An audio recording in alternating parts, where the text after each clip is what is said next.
berat, tapi sudah turun ke level 3, berarti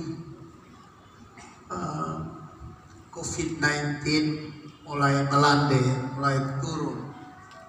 Kita berdoa supaya habis bulan ini atau memasuki bulan Oktober kita turun ke level 2 lagi. Dan kalau sudah turun ke level 2, itu berarti kita menuju kepada apa yang disebut endemik, bukan pandemi lagi, tapi endemik. Yang berarti kalau orang kena COVID sudah tidak ada masalah. Sama seperti dulu flu. Waktu keluar pertama banyak orang jadi korban, meninggal. Tapi waktu sudah mendapatkan vaksinnya, obatnya, sekarang orang flu tidak takut lagi. Maka itu disebut endemik, bukan pandemik. Jadi kita bersyukur ya Tuhan, tolong sehingga Tuhan berikan di tengah kesukaran para ahli, para medis menemukan berbagai macam vaksin untuk menolong kita. Sebab itu Bapak Ibu yang belum vaksin, kecuali ada sesuatu yang tidak memenuhi standar dan ukuran vaksin, harus vaksin, ya apa boleh buat. Tapi kalau tidak, carilah tempat untuk divaksin. Nah, Bapak Ibu dan saudara-saudara yang saya kasihi dalam Tuhan Yesus Kristus, karena waktu kita hanya ada 1 jam dalam ruangan ini, maka saya berharap kita semua taruh perhatian dengan baik, karena pasti saya juga bicara tidak boleh terlalu lebih, karena mungkin perjamuan kudus kita bisa lebih 10 menit atau 20 menit. Tapi kebaktian biasa kita hanya ada 1 jam. Baik, saya akan baca Matius pasal 25 ayat 29. Karena setiap orang yang mempunyai, Anda harus garis bawahi mempunyai, kepadanya akan diberi sehingga ia berlimpah atau berkelimpahan. Tetapi siapa yang tidak mempunyai,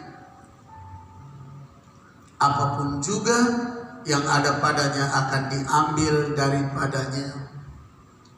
For to everyone who has, more will be given, and he will have abundance. But from him who does not have, even what he has will be taken away.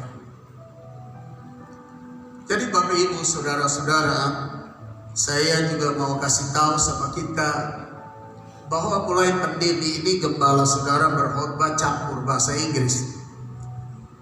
Yang sekian lama gembala Anda tidak campur bahasa Inggris. Karena mulai kebaktian online, kita mendapatkan berbagai masukan bahwa kalau bisa gembala berkhotbah, setengah dari khotbahnya berbahasa Inggris, supaya kita yang kurang tahu bahasa Indonesia bisa sedikit mengikuti kebaktian itu. Sebab waktu online itu ternyata pendengar kita mulai dari Eropa, Timur Tengah, Amerika Serikat, lalu Australia.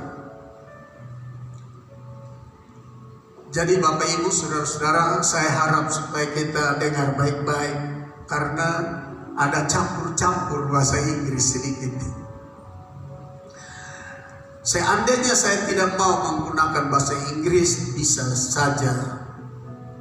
Tapi kelihatannya kita sangat egois. Orang lain sudah ingin dengar firman Tuhan dari New Covenant Assembly in Jenderal Soeharto 25, Naikotem 1. Tidak sempat dengar firman Tuhan.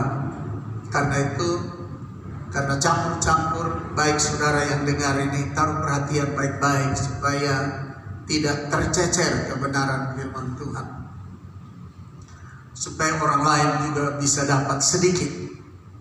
Anda tahu sekarang Amerika sedang menjelang pagi hari, dan mereka bangun pagi, mereka mengikuti khotbah kita. Beberapa banyak saudara di sana mengikuti. Yang di Eropa sedang ada pada ini subuh, menjelang sore, menjelang sekitar jam 2, jam 3 sore mereka sekarang, dan mereka ikuti kita.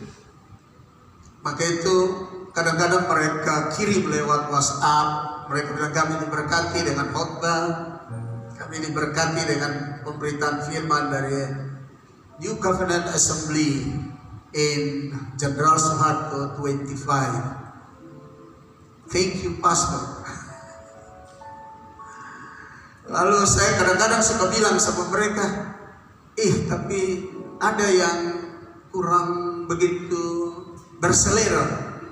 Lalu mereka kirim surat, kirim WhatsApp, kirim berita. Mereka bilang, better Pastor santui.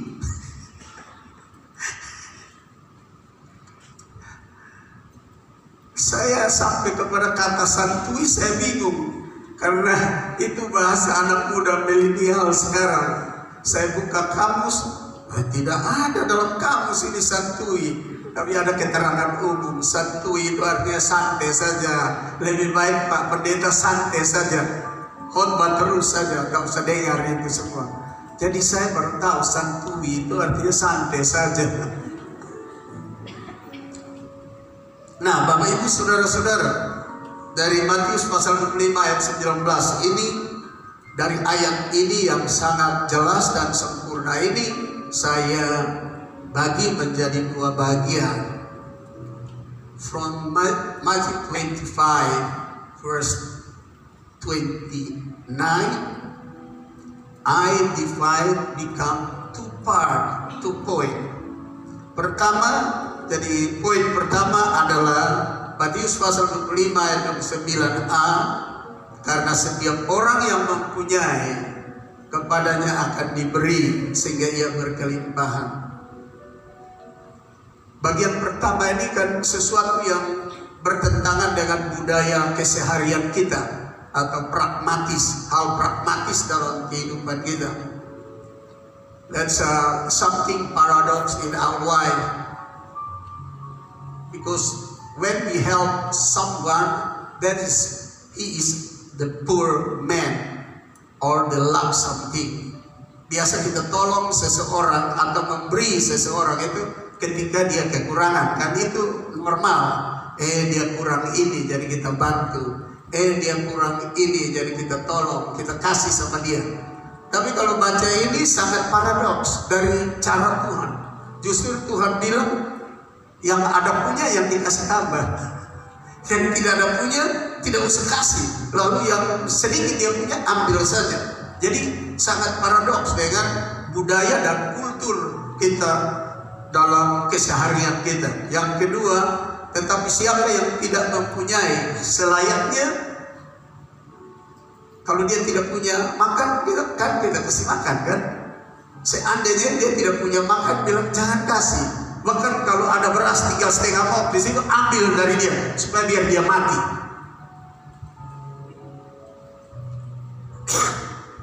Kalau baca firman ini secara harafiah,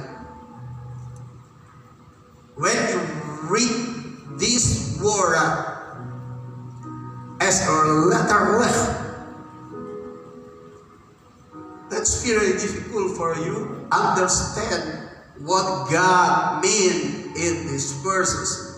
Sangat susah untuk mengerti kenapa ayat ini begini. Biasanya orang yang tidak punya apa-apa yang perlu kita kasih supaya dia bisa punya apa-apa. Kok ayat ini sedikit aneh begitu. Yang tidak punya jangan dikasih. Bahkan kalau seandainya ada sedikit pada dia, ambil daripada dia. Tapi orang yang punya, berikan tambah supaya dia berlimpah-limpah dalam kehidupan. Sekali lagi pasti Anda berpikir, ini sesuatu yang bagaimana di Tuhan ajar seperti apa. Tapi mari kami lihat berikut Matius pasal 25 ini. Sebenarnya ini penyampaian Tuhan Yesus mengenai perumpamaan talenta. Dan di dalam ayat ini berkaitan dengan orang yang bekerja dan yang kedua orang yang tidak bekerja. Sebab yang 5 bawa hasil 5 talenta, Tuhan bilang well done, pekerjaan baik. Sedangkan yang bawa 1 talenta dan yang 2 juga Tuhan Yesus, karena dia bawa tambah 2 hasilnya, bilang well done, pekerjaanmu sangat baik. Tapi yang terakhir yang 1, dia bilang saya sembunyi dinar itu, saya tidak bikin apa-apa, saya tidak kerja apa-apa dengan itu dinar. Sedangkan yang punya 5 dan punya 2 bekerja. Jadi ayat ini mari kita arahkan pikiran kita. Tuhan sedang mengantar kita ke dalam 2 pokok penting, yang bekerja dan yang tidak bekerja. Nah, dalam bagian pertama ini adalah orang yang bekerja. Jadi kalau orang yang bekerja mendapatkan hasil, makin Tuhan memberkati. Orang yang tidak bekerja, tidak ada hasilnya, kalau seandainya masih dia punya napas terakhir, cabut, sebab tidak ada guna. Tidak usah beri apa-apa kepada dia. Jadi waktu Tuhan Yesus bilang kepada murid-murid atau orang-orang yang ada waktu dia menyampaikan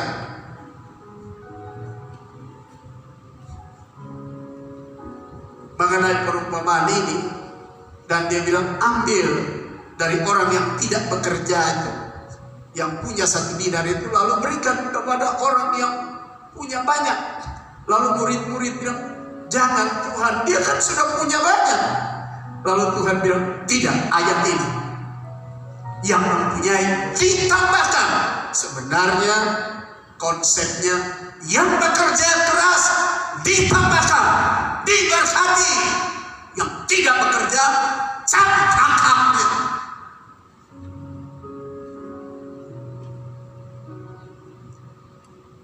Kelihatan dalam penyampaian Tuhan Yesus ini seperti kita berpikir secara normatif, seperti Tuhan tidak mengasihi orang yang tidak kerja ini. Tapi ini lesson learned for us.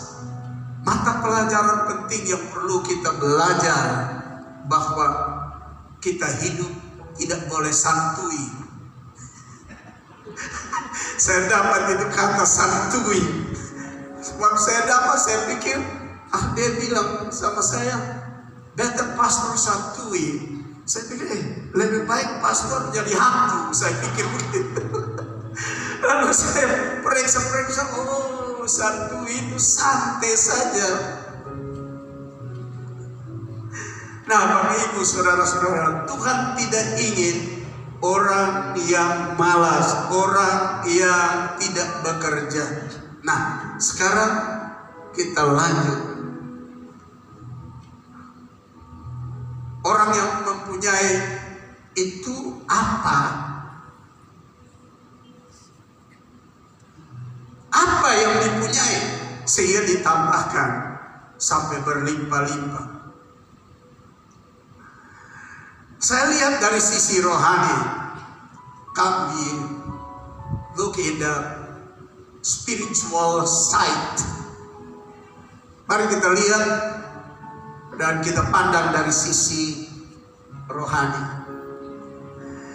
Jikalau Anda mempunyai apa yang disebut iman dan percaya, saya tulis di sini, meskipun lemah,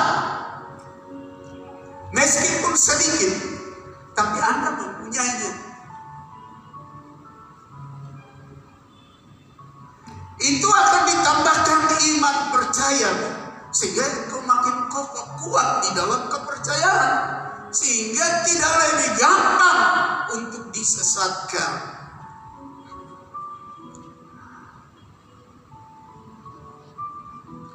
Weak faith, lack faith, lemah iman, kurang iman atau kurang percaya, substansinya ada, mempunyai, hanya kurang.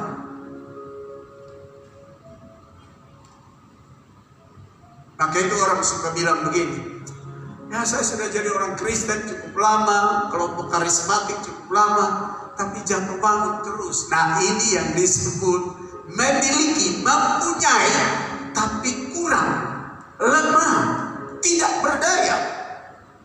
Bukan berarti tidak punya, dia mempunyai. Lihat Yesus jawab kepada murid-murid dan orang-orang yang ada pada saat itu. Dia tidak memberikan indikasi orang yang punya banyak dulu. Memang dalam perumpamaan itu diberikan kepada orang yang mendapatkan 5 talenta.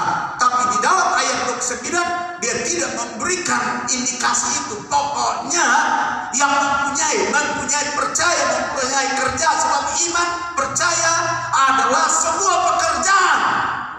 Sebab murid-murid pernah tanya sama Tuhan Yesus, apa yang kami kerjakan supaya kami selamat, supaya itu berkenan kepada Tuhan sesuai dengan perintah Tuhan. Tuhan Yesus bilang, percayalah. Itu pekerjaan besar. Jadi percayanya lemah, percayanya sedikit, percayanya kecil, percayanya tidak kuat, bukan masalah. Itu bukan berarti bahwa saya suruh Bapak Ibu tetap dalam iman yang lemah dan tidak kuat. Tapi dalam penyampaian ini mengarah kepada apa yang kita punya yang positif. Itu Tuhan kembangkan menjadi kuat. B, apa yang kita punya? Mempunyai apa? Kasih kepada Tuhan dan sesama agak dingin.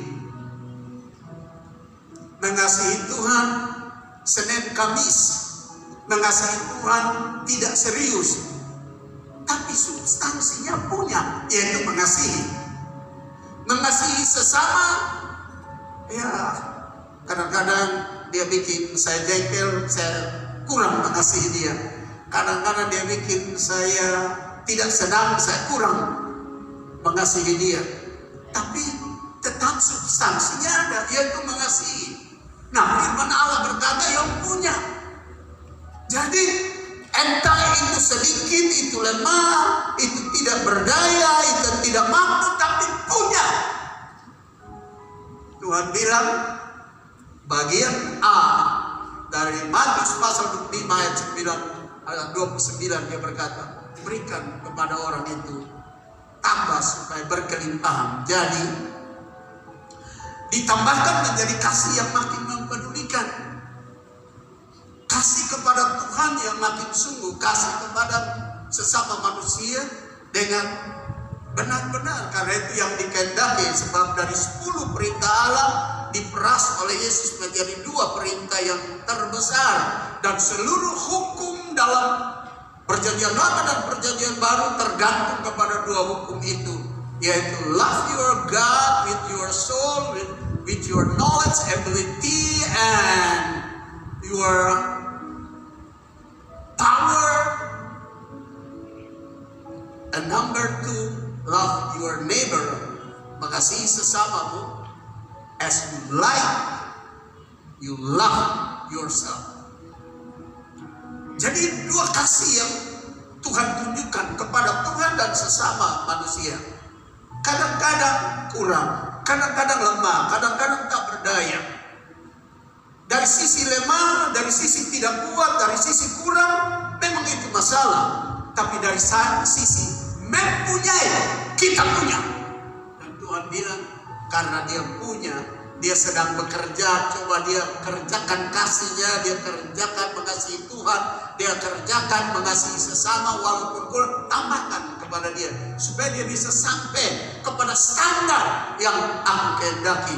seperti dia kurang iman, percayanya lemah, ditambahkan supaya dia punya iman, percaya makin kuat.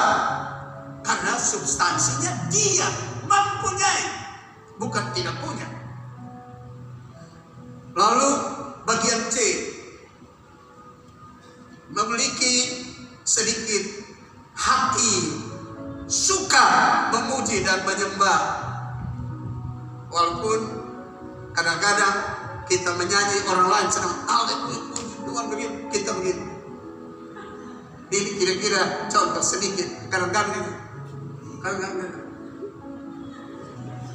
tidak apa. Saudara memilikinya. Saudara punya. Firman Allah berkata, yang mempunyai ditambahkan. Itu sebabnya dulu waktu masuk kelompok karismatik Pentakosta, orang sedang nyanyi haleluya, angkat tangan, kita begini lalu. Kita begitu, tapi lama-lama kita meloncat lebih daripada itu. Itu berarti kita punya dan ditambahkan. Sebab firman Allah bilang begitu. Kalau tidak punya itu yang berbahaya sekali. Jadi ditambahkan menjadi orang yang suka lebih banyak memuji dan menyembah. D. Sedikit sekali dia bersaksi tentang kasih Tuhan. Memang sedikit. Tapi dia ada bekerja. Dia itu bersaksi meskipun sedikit. Sekali lagi meskipun sedikit. Tapi dia sedang melaksanakan pekerjaan. Yaitu bersaksi. Dan firman Allah berkata, tambahkan supaya dia berlimpah-limpah di dalam kesaksian. Ada amin, berikan dulu sanjungan buat Tuhan. Nah, yang E, sedikit sekali waktu untuk baca firman Tuhan. Maka itu kalau ada pembimbingan atau pastoral buat mereka yang mau dibaptis, sering saya suka tanya. Salah satu poinnya, ada baca Alkitab kosongnya. Are you reading the Bible where you have? Mereka selalu jawab, someday we read, but after that 2 or 3 days we forgot. Lain kali kami baca, tapi 2-3 hari kami lupa. Tidak ada masalah. Bukan berarti saya membenarkan sikap itu, tetapi substansinya dia ada bekerja, hanya tidak normal. Bagaimanapun dia ada bekerja membaca. Dan kalau dia ada dalam posisi bekerja, mempunyai pekerjaan membaca, mempunyai waktu membaca sekalipun, itu sedikit. Firman Tuhan bilang, tambahkan kepada dia yang mempunyai. Sehingga kalau suatu hari dia bisa, pencanangan kita 2 lembar Alkitab tiap hari, mungkin bisa 5 lembar, bertumbuh berkembang. Seperti gembala saudara, ini sudah mau dekat-dekat kali keempat mau selesai baca Alkitab. Dulu sebagai pendeta juga baca Alkitab Senin Kamis. Dulu.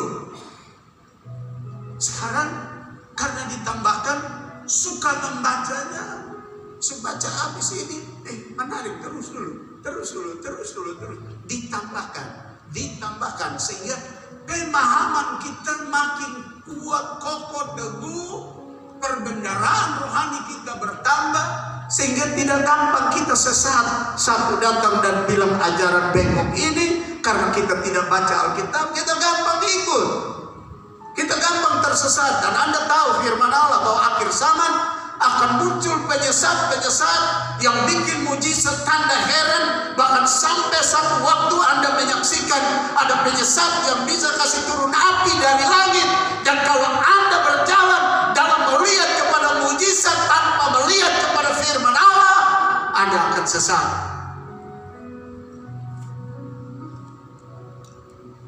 sedikit sekali waktu untuk membaca firman Allah. Meskipun sedikit saudara punya sedikit gairah itu, Tuhan akan menambahkannya sehingga kita bergairah membaca firman Allah.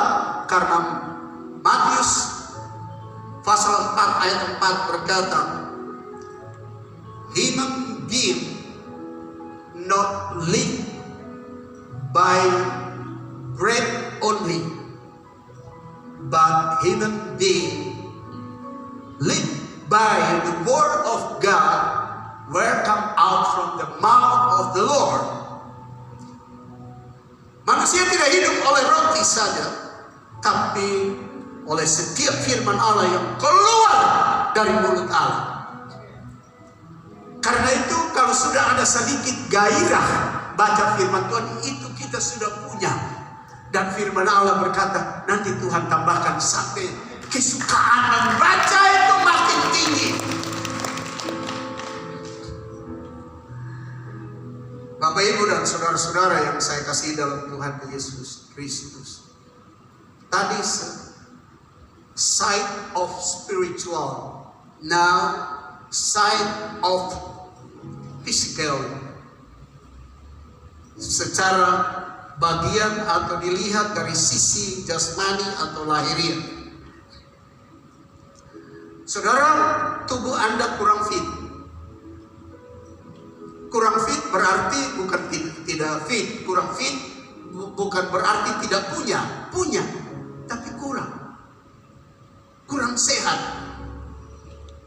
Tapi punya kesehatan. Tuhan akan tambahkan supaya sehat dengan prima. Ini secara lahiriah. B, kalau cara berpikir kita sedikit positif, tidak banyak, tapi kita sudah punya, yaitu berpikir positif sedikit. Kita memiliki, kita mempunyai, firman Tuhan bilang akan ditambahkan. Sehingga cara berpikir kita sangat positif. Our thinking is very positive and excellent. Ditambahkan sampai cara berpikir kita sangat positif dan sangat baik. Jadi kalau saudara punya pikiran positif sedikit, lalu setan datang dan bilang, sebentar sudah hilang itu pikiran positif. Saudara pegang firman Tuhan. Setan pergi. Tuhan bilang, kalau saya punya sesuatu yang baik sedikit, Tuhan akan tambahkan. Ada amin. Ada amin.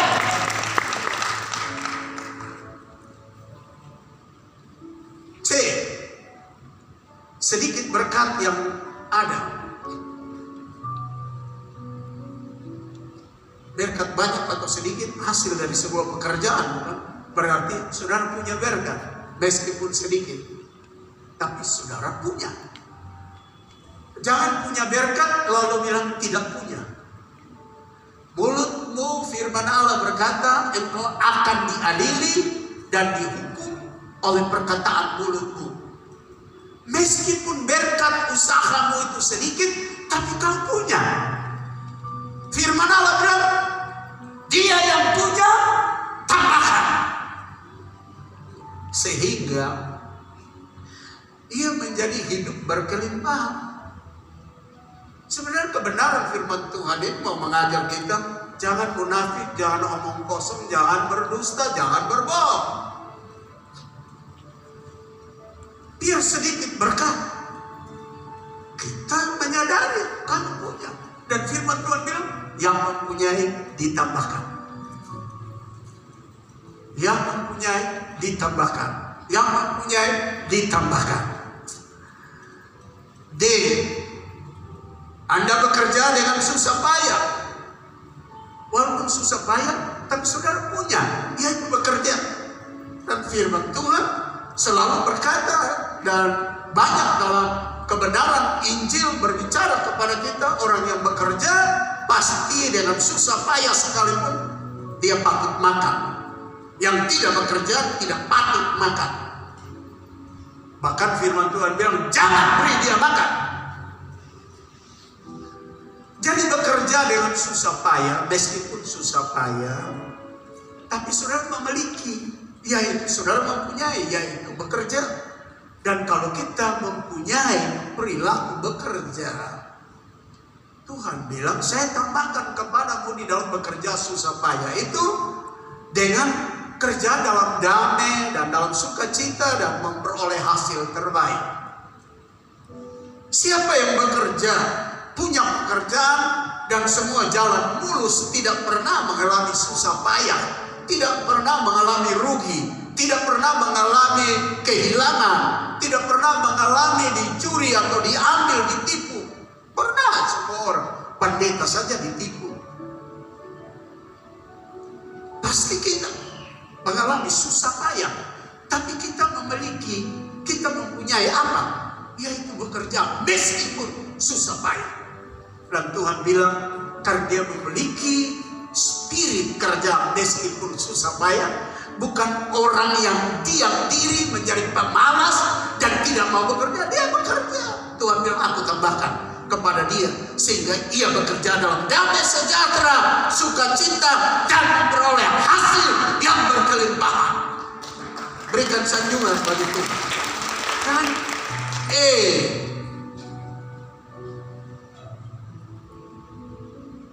Kadang-kadang orang berpikir saya kurang cerdas.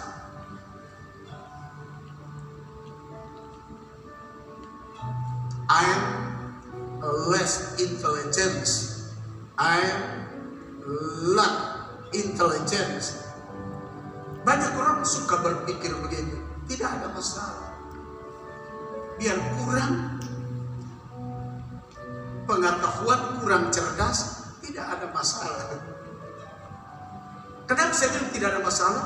Sebab saudara punya, hanya kurang. Bukan tidak punya kecerdasan, bukan tidak punya kepintaran, bukan tidak punya keahlian, punya, hanya kurang cerdas. Kita punya, kita mempunyai.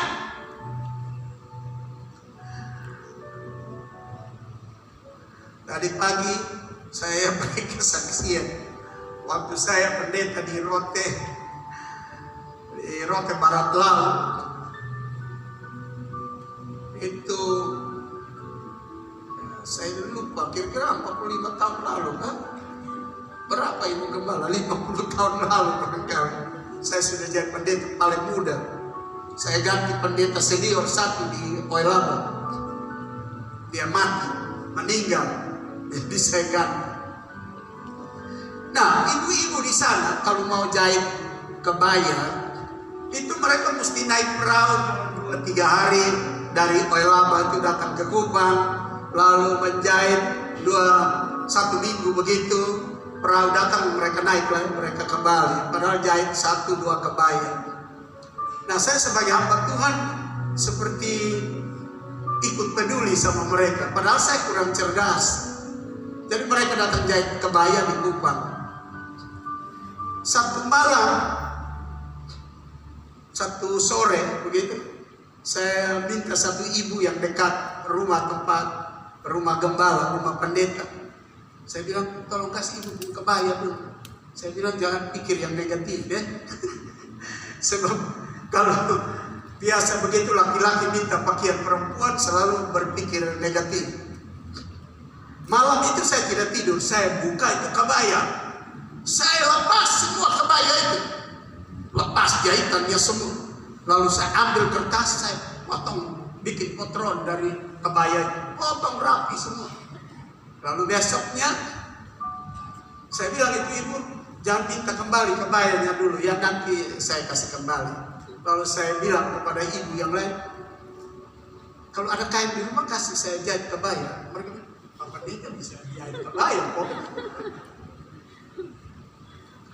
Saya punya kecerdasan menjahit kan tidak ada. Artinya kecerdasan itu minim sekali. Lalu dia kasih kain.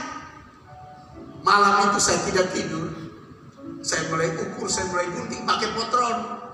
Yang tadi itu saya minta juga ibu yang punya badan sama dengan pemilik kebaya ini, supaya potronnya yang pas-pas. Habis saya jahit, tidak sampai 1 jam kelar kan kebaya, lurus semua, bikin kebaya di kampung lagi, bukan di kota modern, sehingga mesti bikin yang bagus-bagus. Selesai jahit, saya panggil itu ibu, mari dulu mari sini, coba datang ukur ini ibu. Wah, saya pegang kebayanya begini, dia datang belum ukur, dia sumpah dari muka dan belakang cium. Pendeta bisa jahit, pendeta bisa jahit kebaya, pendeta bisa bikin dia pakai dulu bagus. Dia bikin cerita semua ibu-ibu, itu hari pakaian kebaya penuh di Sepuluh. Cerdas untuk bikin itu kurang sekali.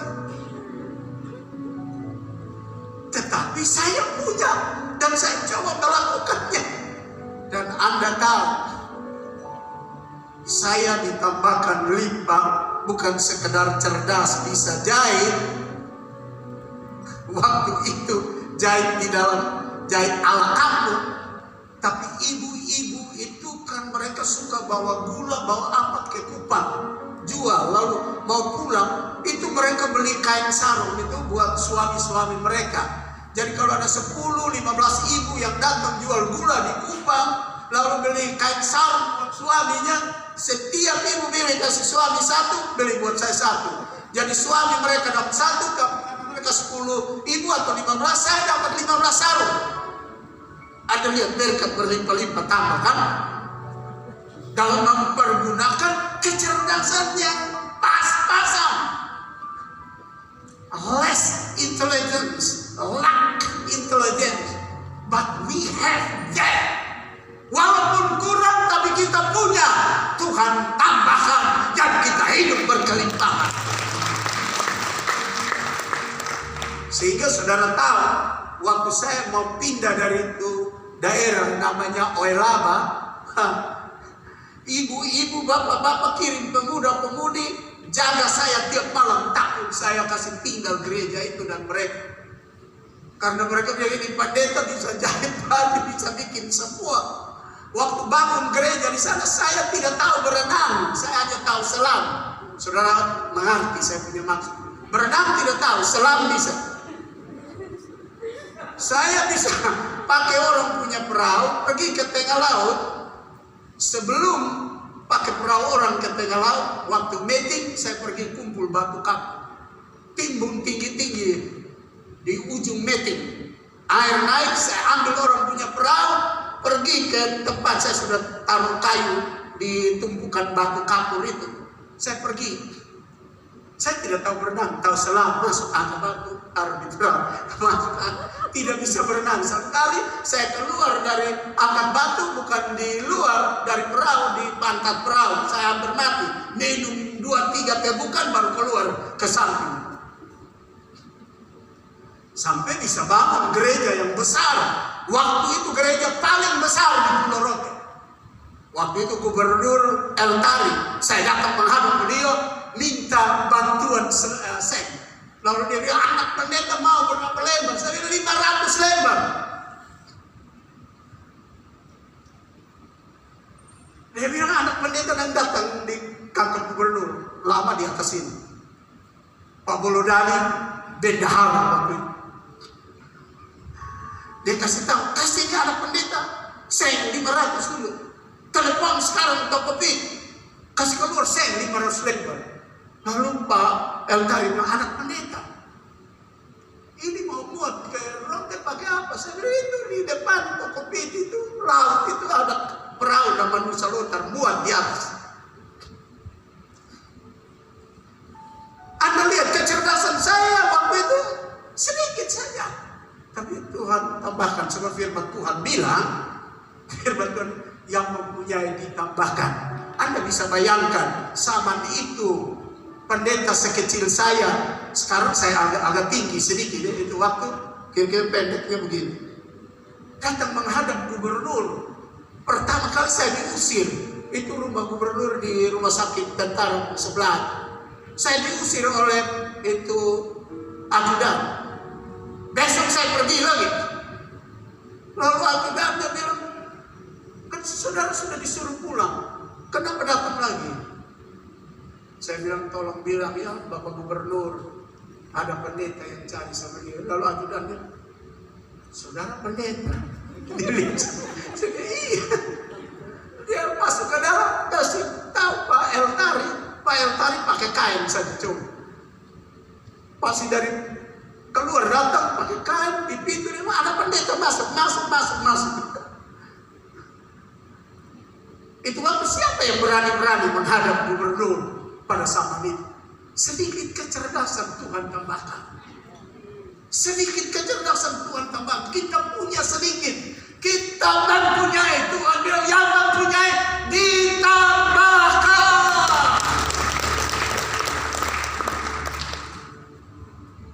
Saya bawa pulang saya, itulah gedung gereja besar di daerah itu dibangun.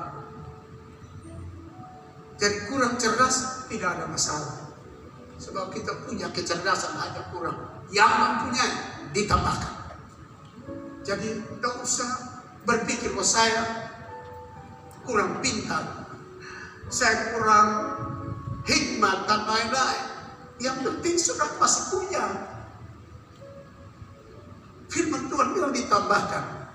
Nah, Bapak Ibu Saudara-saudara, karena itu saya ajak kita Yakobus pasal 4 ayat 10 berkata, humble yourself in the sight of the Lord and He will lift you up. Firman Tuhan bilang rendahkanlah dirimu di hadapan Tuhan. Yang kita diminta memiliki, mempunyai adalah merendahkan diri. Kalau kita mempunyai kerendahan hati, Tuhan akan tambahkan dengan cara meninggikan, mengangkatmu menjadi orang yang diberkati. Lalu Amos 5 ayat yang keempat, for thus says the Lord to the house of Israel, seek me and live. Carilah aku, maka kamu akan hidup. Cari artinya sebuah pekerjaan.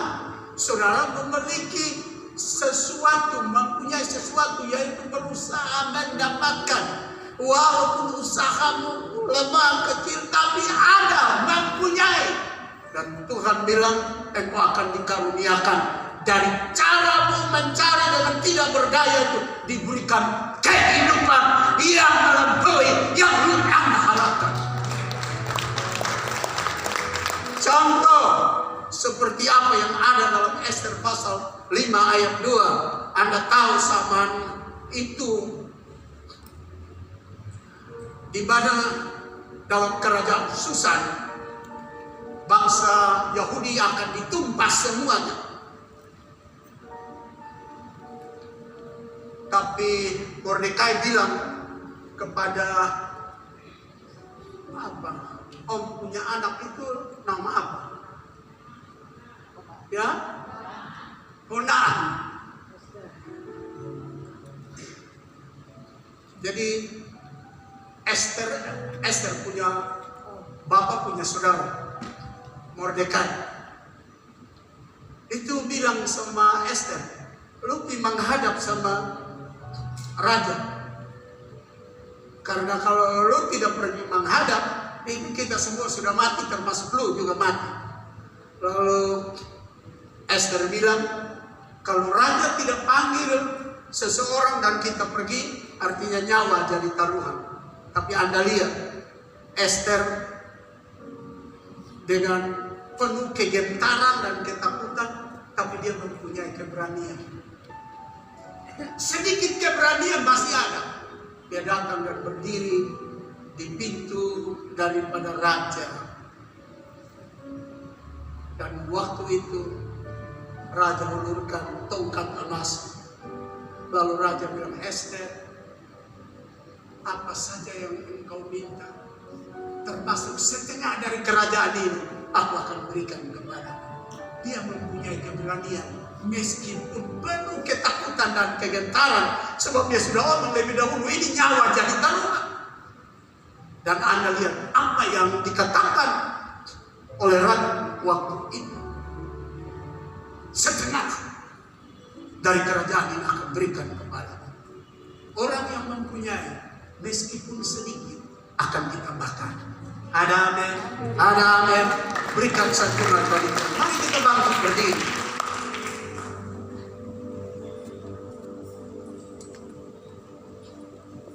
Tentu yang kedua adalah menyangkut bab yang bertentangan dengan yang pertama. Jadi kalau orang sudah tidak punya apa-apa, tidak diberikan, tidak ditambahkan, maka ia akan menjadi idiot, bodoh, tak berpengetahuan, being idle, stupid, and having no knowledge. Dan yang berikut, orang yang tidak mempunyai karena sudah diambil semua, dia akan menjadi orang yang poor, destitute, beggars, and always expect helping from others. Dia selalu menjadi orang miskin, melarat, menjadi pengemis, dan selalu berharap bantuan orang lain. Orang yang tidak mempunyai karena sudah diambil semuanya, tak berdaya, tak punya gairah, dan semangat hilang. Tak berdaya, helpless, without passion, and enthusiasm of life. Dan pandangannya sempit, emosional, dan gampang brutal. Narrow side, emotional, and brutal. Dan orang yang sudah tidak punya apa-apa akan menjadi troublemaker, pembuat masalah dan persoalan. Karena itu orang-orang sesuai dengan ayat 29 bagian B. Tetapi siapa yang tidak mempunyai apapun yang ada padanya akan diambil daripadanya. Orang yang tidak melakukan yang baik, tidak bekerja yang baik, tidak ada sesuatu yang tinggal dalam hidupnya. Menjadi idiot, bodoh, miskin, melarat, pengacau, perusak. Nah, Bapak Ibu, saudara-saudara, akhir daripada orang macam ini, Yesaya 1 ayat 3 berkata, lembu mengenal pemiliknya, tetapi Israel tidak. Keledai mengenal palungan yang disediakan tuannya, tetapi umatku tidak memahaminya. The ox knows its owner, and the donkey its master's crib. But Israel does not know his Lord and his God. Saya percaya Anda akan memutuskan bahwa bagaimanapun saya memiliki sesuatu yang positif walaupun sedikit, karena Tuhan akan tambahkan. Dan sekali-kali jangan seperti kelompok orang yang kedua yang sudah tidak bekerja, tidak punya apa-apa, ditarik semua, dan nanti kita hidup tapi seperti binatang yang tak berakal. Mari kita tunduk sejenak dan kita mau berdoa.